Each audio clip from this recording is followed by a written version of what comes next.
Hello everyone, আসসালামু আলাইকুম।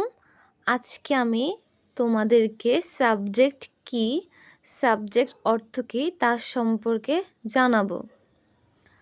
স্ক্রিনের দিকে লক্ষ্য করো। প্রথমেই আমাদের প্রথম প্রশ্নটি হচ্ছে সাবজেক্ট কাকে বলে।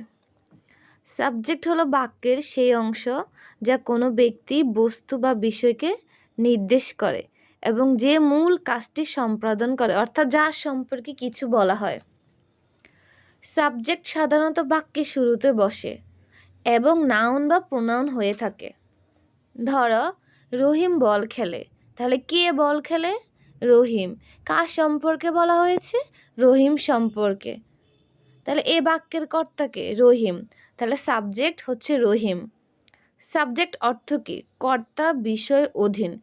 বাক্যে যার সম্পর্কে বলা হবে, যাকে নির্দেশ করে বলা হবে, সেই শব্দটি হচ্ছে সাবজেক্ট।